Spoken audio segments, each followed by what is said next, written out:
好，点回去吧。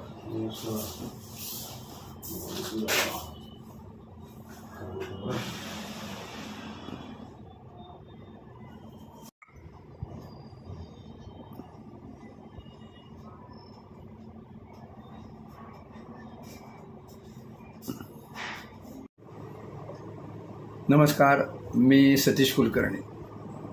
27 जूनला शनी प्रदोष आहे. महत्त्वाचा दिवस आहे, पुण्यमय दिवस आहे.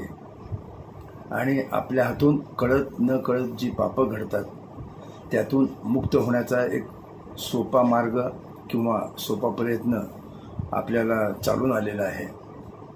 बऱ्याच जणांकडं श्रीपाद चरित्रामृत ग्रंथ नाही, म्हणून या व्हिडिओमध्ये अध्याय नंबर 10 मधला जो उल्लेख आहे शनी प्रदोषाच्या संदर्भात आणि अध्याय 24मध्ये असे दोन्ही फोटो मुद्दामून मी टाकलेले आहेत. कारण वाचावं असं वाटतं पण उपलब्ध होत नाही, गैरसोय होऊ नये म्हणून ते मी पाठवलेलं आहे. जमलं तर पहा, नसेल तर भविष्यामध्ये एक ओरिजिनल ग्रंथ आपल्याकडे ठेवा. अनेकांनी ग्रंथ काढलेत. माझ्याकडं संस्थांनी प्रकाशित केलेला ग्रंथ आहे तसा तुम्हाला देण्याचा प्रयत्न आहे. आत्तापर्यंत 30,000पेक्षा जास्त भाविकांपर्यंत ग्रंथ पोचवण्याचं भाग्य मला लाभलं. आपणही मागू शकता. पत्ता आहे, डिस्क्रिप्शनमध्ये माहिती पण दिलेली आहे. आणि ग्रंथ मिळाल्यानंतर मला पैसे द्या, पैशाची घाई नाही. हजारो भक्तांनी मागून घेतले, सगळ्यांना मिळाले. तर हा विशेष पुन्हा एकदा 27 जून संदर्भात व्हिडिओ करण्यामागचा उद्देश असा की ही माहिती सांगायची होती, फोटोही टाकायचा होता त्या अध्यायातल्या मजकुराचा. आणि आणखी एक काही सेवा करता आली. शनी प्रदोष शंकराची उपासना महत्त्वाची असते. तर ओम नमः शिवाय, ओम नमः शिवाय हा जप जास्तीत जास्त करता येईल. एक दिवस अगोदर संपूर्ण 10वा अध्याय पण वाचता येईल, 24वा अध्याय पण वाचता येईल. 27 तारखेला नामस्मरण करता येईल ओम नमः शिवाय. त्या दिवशीसुद्धा वेळ उपलब्ध असेल तर हे दोन्ही अध्याय वाचता येईल. वेळ नाही म्हणून अनेक जण रडत बसतात. वेळ हा काढायलाच पाहिजे. तुम्ही आत्ता जेवढा धर्मकार्य करता, वेळ देताल, तेवढाच तुम्हाला भविष्यामध्ये लाभ होणार आहे. तुम्ही आळसपणा केला, टाळाटाळ केली, तुम्हाला कर्माचं फळ मिळताना तुम्हालाही त्रास होण्याची शक्यता आहे किंवा तुम्हाला कर्म मदतीला धावून येणार नाही. त्याचबरोबर बऱ्याच गोष्टी त्या ग्रंथामध्ये मी सांगण्यापेक्षा स्वतःहून ग्रंथकर्त्यांनी लिहिलेल्या आहेत, सोप्या भाषेत आहेत.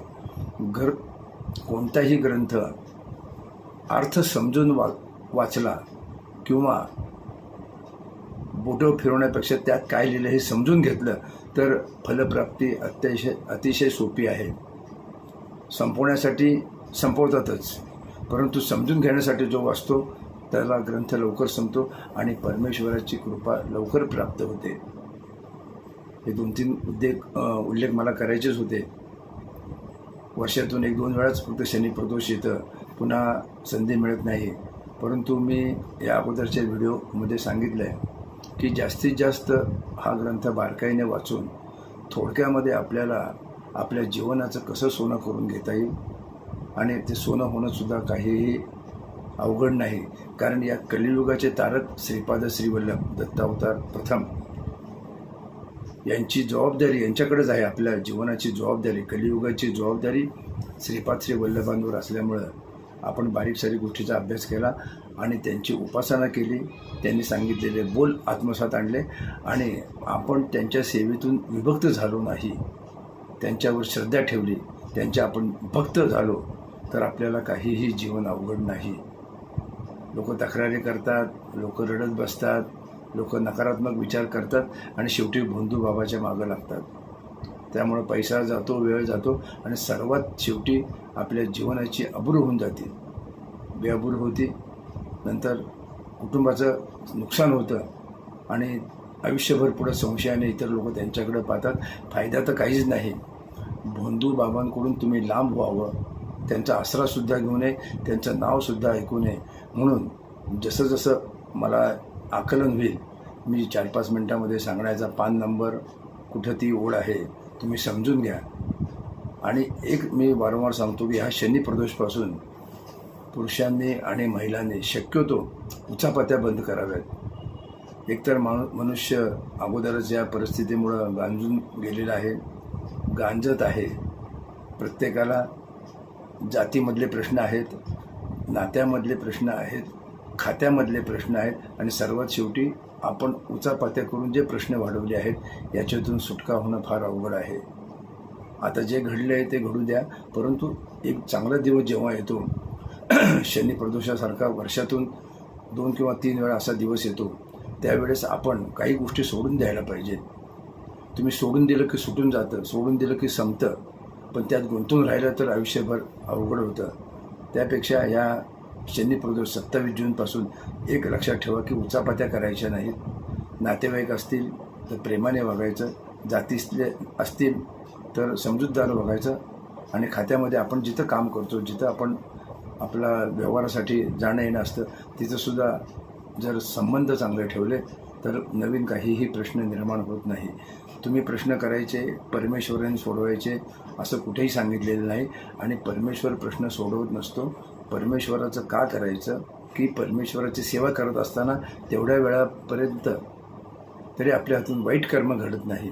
आपण रिकामे असतो, आपण वाईटच कर्म करत बसतो.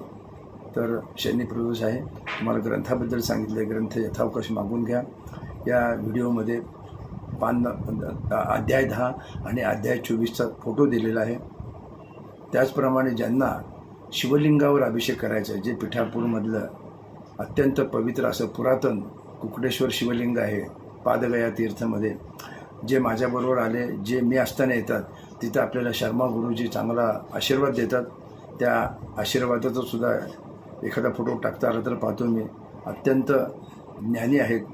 त्यांना मी काही गोष्टी सांगितल्यात की आम्हाला नेहमी येणं नाही, परंतु आमचे महाराष्ट्रातले जे भक्त आहेत त्यातील काही लोकांचे तुम्ही निदान 100पर्यंत तरी अभिषेक आमचे करावेत, त्यांनी मान्यता दिलेली आहे. तर त्यांच्याकडून आपण अभिषेक करून घेऊ, तुमच्या कुटुंबासाठी संकल्प करू आणि विशेष म्हणजे ते शिवलिंगावरचं जे भस्म देतील ते मी तुमच्यापर्यंत पोचवल. अभिषेकासाठी अत्यंत अल्प रक्कम आहे, तर त्या दिवशी जर काही अन्नदान करायचं असेल किंवा तेथील गुरुजींना काही शिधादान करायचं असेल तर तुम्ही यथावकाश त्याचबरोबर तुमच्या इच्छेप्रमाणे किती पैसे पाठवू शकता. अभिषेकाची रक्कम काही वेळा ते 111, काही वेळा 125, काही वेळा 151, त्याप्रमाणे आपण पोच करतो. तुम्हाला जेवढे पाठवायचे तेवढे पाठवा. कमी जास्त असेल तर आपण श्रीपाद चॅरिटेबल ट्रस्टच्या माध्यमातून त्यांच्यापर्यंत त्यांची दक्षिणा आपण पोचू शकतो. मला वारंवार वाटतं की माझ्यासारखं सुख, शांती, समाधान, आनंद, कृपा, आरोग्य मिळावं म्हणून भक्तांनी व्हिडिओ शांतपणे ऐकावा. आपण 27 जूनला काय करायचं हे मागच्या व्हिडिओत सांगितलं. पुन्हा हा व्हिडिओ पहा, पुन्हा ऐका आणि ओम नमः शिवाय आणि काही संकल्प करून काही गोष्टी सोडून द्या. सोडून दिल्यानंतर तुम्ही मोकळे होताल आणि तुमचं यापुढे होणारं वाईट कर्म होणार नाही. तुम्हाला सुख, शांती, समाधान, आनंद आणि आरोग्य लाभावं अशी मी शनी प्रदोषानिमित्त, त्या दिवशी तर माझ्याकडून प्रार्थना होईलच, परंतु आत्ताही प्रार्थना करतो. नमस्कार.